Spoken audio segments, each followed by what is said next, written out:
მოგესალმებით, მადლობა მოწვევისთვის. თავისუფლებას ინდისის პატიმრებს. იმ ინდისის პატიმრებს, რომელთა ნაწილსაც 2 დღის წინ სააპელაციო სასამართლომ გამოუტანა ძალიან მოსალოდნელი და ივანიშვილის რეჟიმისთვის სრულიად ლოგიკური განაჩენი დატოვა სახელმწიფოს სასჯელი, რომელიც პირველ ინსტანციას ჰქონდა. 11 პირს გულისხმობ, მათ შორის ანდრო ჭიჭინაძეს, ახლა ანდრო კიდევ უფრო მეტად ცნობილი სახეა.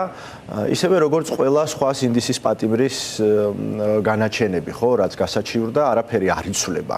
იმიტომ რომ სასამართლო არაფერს არ წყვეტს მხოლოდ და მხოლოდ ივანიშვილი, მისი გუნდი, მაგრამ ეს ისეთი რომლის შვილიც გვესაუბრება, რომ თურმე ძალადობა ცუდია და დეპოლარიზაცია, თურმე დეპოლარიზაციაა პრობლემა ამ ქვეყანაში თუ უსამართლო გარემო. სწორედ აქეთკენ მივდიოდი, მეც ცინიკურობას მატებს ცოტნე ივანიშვილის დღევანდელ განცხადებას ის ფაქტი, რომ გუშინ იყო ეს ამბავი, მე მგონი, როდესაც ანდრო ჭიჭინაძეს და სხვებს ისევ პატიმრობა დაუტოვა სასამართლომ და არავის აქვს ილუზია, რომ ცოტნე ივანიშვილი რაღაც თავისი ინიციატივით გამოდის და ამაზე საუბრობს. შინაარსობრივად შეიძლება ვიღაცას მოეჩვენოს, რომ უიმე რა კარგია, ცალკე აღებული, მაგრამ კონტექსტს ხო გააჩნია, ვინ ამბობს, როდის ამბობს და საერთოდ როდის უნდა დასრულდეს ამ ქვეყანაში ეს რაღაცა ფსევდო დინასტიური მართლობის შუქჩრდილები. ჯერ ივანიშვილი ვინ არის? ამ შემთხვევაში გულისხმობ, როგორც არაფორმალურ მმართველს, ხო? მას არანაირი სახელმწიფო თანამდებობა არ უკავია კარგახანი. ახლა მისი შვილი, რომელსაც მთელი ქართული ოცნება, არ ვიცი, ვინც იყვნენ ის წარმომადგენლები, ესე დიდი სამბით უსმენენ როგორც პრინცს. ეს არის ყოველად გაუგონა, რომ საქართველოში უკვე შეჩვეულები ვართ ამას.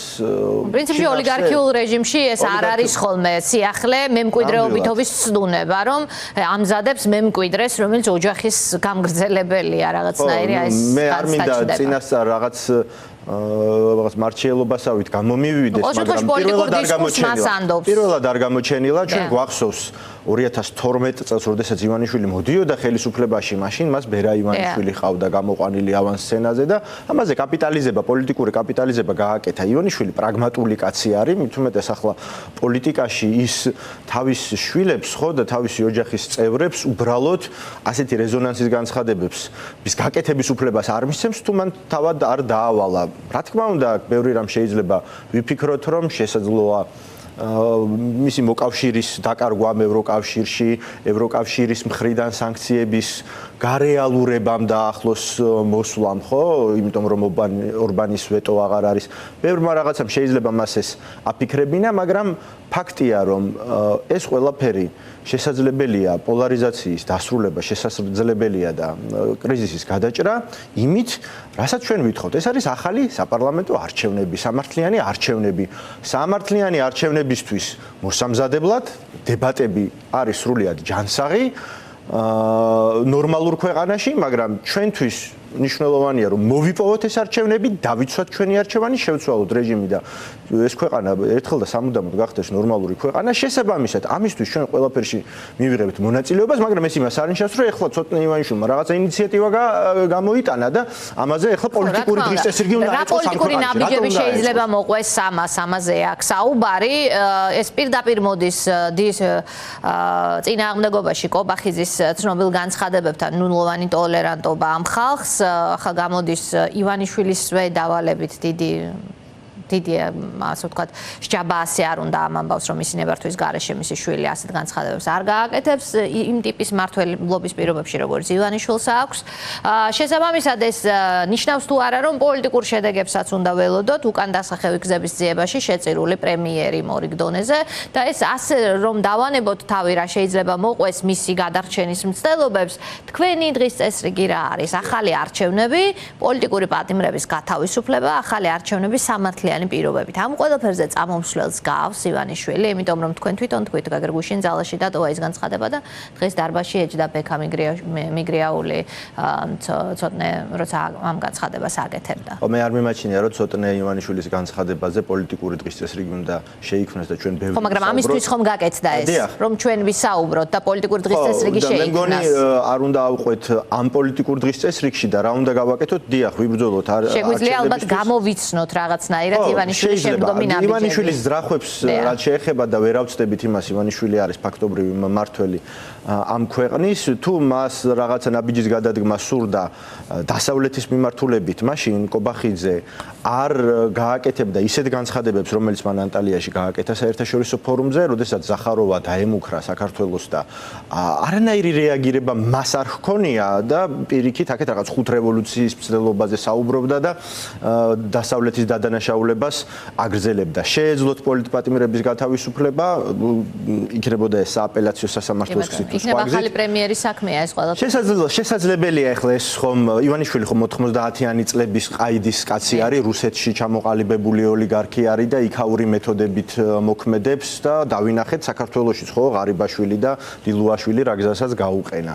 ეს ყველაფერი შეიძლება მოხდეს, მაგრამ რა უნდა გავაკეთოთ ჩვენ? ჩვენ უნდა გავზარდოთ ძალიან მარტივი ფორმულაა, შევეცადოთ ჩვენი ძალისხმევა მთლიანად მიმართული იყოს იქითკენ, რომ გაიზარდოს წნეხი საგარეო ჩვენს დასავლელი პარტნიორებისაგან და ამის უფრო მეტი შანსი არის ბუნებრივია უნგრეთის მაგალითის შემდეგ, უნგრეთში ხელისუფლების ცვლილების შემდეგ უნდა გაიზარდოს ბუნებრივია შიდა წნეხი ამავდროულად თავისი კონსტიტუციური ფორმებით, მათ შორის აქციებითაც და დღეს მარში არის და თქვენი გადაცემიდან მე ვაპირებ რომ რუსთაველ ფილარმონიიდან რუსთაველისკენ მარშს გავუყვე, მაგრამ ყველაზე მთავარი და ალბათ ერთ-ერთი მნიშვნელოვანესი გაკვეთილი რაც ჩვენ უნდა გამოვიტანოთ უნგრეთის კარგი პრეცედენტული მაგალითიდან არის ის რომ ჩვენ ადამიანებს უნდა ვესაუბროთ არა მხოლოდ ამ ორ თემაზე, არამედ უნდა ვესაუბროთ იმ საკითხებზე, რომელიც მათ აწუხებთ. უნდა ვესაუბროთ კორუფციაზე. ანუ ქვეყანაში ბევრი რამ ხდება. ქართული ოცნება ბრჭყალებში გვაძლევს იმის ფუფუნებას, რომ ყოველდღიურ რეჟიმში იმდენად წარმოუდგენელი ინიციატივებით გამოვიდეს, ხო? გამოვიდეს მაგალითად სასკოლო ფორმების რაღაც 9 მილიარდიანი ბიუჯეტის ინიციატივით, თვითონ ეს განათლების რეფორმა იყოს, თან ეს ფორმები უნდა შეიძინონ მშობლებმა. მაშინ, როდესაც ამ ქვეყანაში 22000 ბავშვი ბოლო წლებში ემიგრაციაში წაიყვანეს ამ ქვეყნიდან, ხო? არის 200,000 ბავშვი, რომელიც არის სოციალურად დაუცველი ოჯახების შვილები. ბავშვებს არა აქვთ იმის შესაძლებლობა, რომ უამრავ ბავშვს, ათობით ათასს, რომ რაღაცა ერთი იმ პირველადი საგნებიდან, როგორც არის ლეპტოპის ახატავი საშუალება, სამუსიკო საშუალება, აი აქედან ერთ-ერთი მაინც რო შეიძინოს. სადაც 35% ბავშვებისა საერთოდ რამდენიმე საათიანი სასწავლო პროცესის განმავლობაში შიმშილობს უბრალოდ, იმიტომ რომ 1400 სკოლაში საერთოდ საკვები ობიექტი არ არის. 2080-დან 80%-ში თითქმის სკოლების ფასიანი ბუფეტიც არ არის. არაფერს ვამბობ უფასო კვებაზე, რომელიც ინიციატივა ჩვენმა პარტიამ ლელომ ძლიერმა საქართველოს დავაყენეთ აბსოლუტურად ყველა მუნიციპალიტეტის საკრებულოში და რა თქმა უნდა ამაზე ნულოვანი რეაგირება ჰქონდა ქართულ ოცნებას, მაშინ როდესაც ვნახეთ მაგალითად თბილისში ცოტა ხნის წინ სუს ჰქონდა ბრიფინგი, ხო? რომ ანისის ისნის ჩუღურეთისა და თაწმინდის რაიონებს ქონიათ 26 მილიონიანი თაღლითური გარიგება შემწეობის უფასო სასადილოების ბენეფიციარებზე 42000 ბენეფიციარია რომელთაც 1 ლარად და 70 თეთრად აჭმევენ ისიც არ არის ულუფის ფასი რეალურად ლარი და 16 არის იქ დენის გადასახადია გათვალისწინებული. ყველაფერი ძვირდება, ხო? ბავშვები, რა ვიცი, პიზას კვლევები ვნახეთ და სინამდვილეში გვაქვს ჩამორჩენა 91-დან 77 ადგილზე ვართ წაკითხulis გაგების თვალსაზრისით, მათემატიკის მიმართულებით მე-60 ადგილზე, საბუნებისმეტყველო მეცნიერებით 66 ადგილზე. ეხლა ესენი იძახიან, რომ ფორმები უნდა შემოვიღოთო, ყველა გავათანაბროთო და ამ დროს ბავშვების განვითარება, როგორც ფიზიკური და ეს ნუტრიციული მომენტი, ხო, მათ გონებრივ განვითარებაზე ხო მოქმედებს.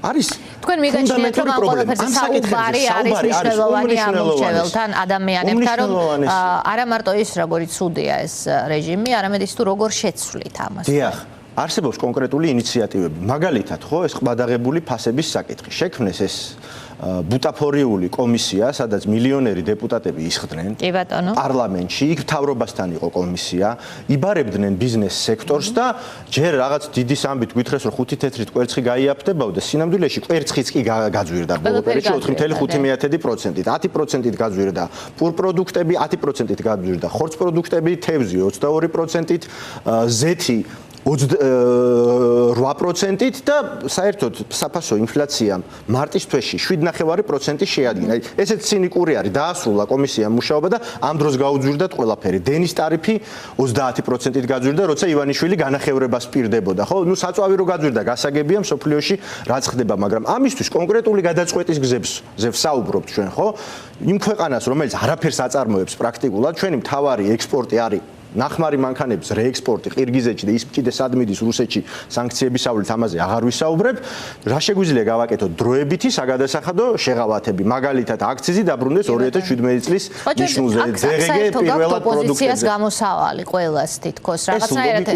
ხო, ამაზე ჩვენ დიდი ხანია ვსაუბრობთ, ნახეთ სხვა კოლეგებმაც გუშინ წინ ვისაუბრეს ამაზე. მაგას კი არ ვამბობ, ვინ უფრო პირველი ან ვინ მეორე საუბრობდა, უბრალოდ ყველა რაღაცნაირად საუბრობთ გზებზე, რომელზეც არ საუბრობს კი არა, არაკეთებს რეჟიმში მყოფი ძალა. ეს არის ეს არის მნიშვნელოვანი, რომ უბრალოდ პრობლემა კი არ უნდა შეაფასო.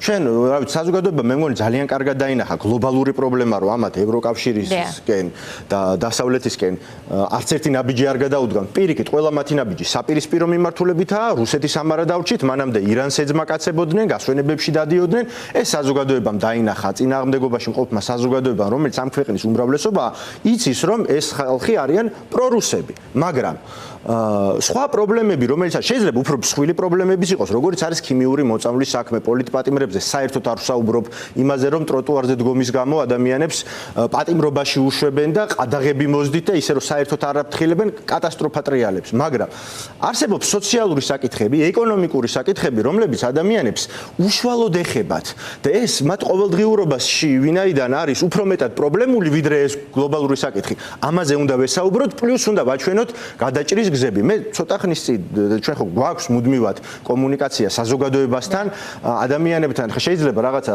ტელეეთერით შუქდება, რაღაც სოციალური ქსელით, რაღაცები საერთოდ არ არის საჭირო რომ გაშუქდეს. მაგრამ ეს იმას არ ნიშნავს, რომ ჩვენ არ გვაქვს ან როდესმე შეგვიწყვეტია კომუნიკაცია ადამიანებთან. არსებობს უამრავი სკოლა და თბილისში მათ შორის სოფლებზე აღარ ვსაუბრობ. თბილისში არის სკოლები, რომელთა შენობები არის ავარიული, ზოგი დაინგრა და წლებია უკვე 4-5 წელია ბავშვები დაყავთ. ძალიან შორს მოშორებით მე-13 წლაში უწევთ პატარა ბავშვებს სიარული 35 წუთიანი გაკვეთილებია და არანაირ პასუხს არ ეუბნებიან. აი წარმოიდგინეთ ბავშვი 8 საათზე 9 საათზე რომ მივა მე-4 კლასელი და მე-5 კლასელი ბავშვი სახლში. სხვისთვის არაფრისთვის დრო რომ არ რჩება. ეს სერიოზული პრობლემაა ირგვლივ პრობლემები არის, ხო? იმაზე არ ვსაუბრობ, რომ რაღაცა გზის საფარი არის გაფუჭებული თუ ავარიული 10,000 ავარიული შენობა არის თბილისში და საშუალოდ 1000 ლარი არის გამოყოფილი ბიუჯეტიდან. საერთოდ ბიუჯეტის პრიორიტეტი აჩვენებს ძალიან ბევრ ამეს, ხო? ანუ ის რომ სასკოლო ფორმები არის მათი პრიორიტეტი, აჩვენებს რომ სხვა არაფერი აინტერესებს მათ განმანათლებაში. ომს ამ ბრძოლას გეორგიეს მინდა ვიკითხო.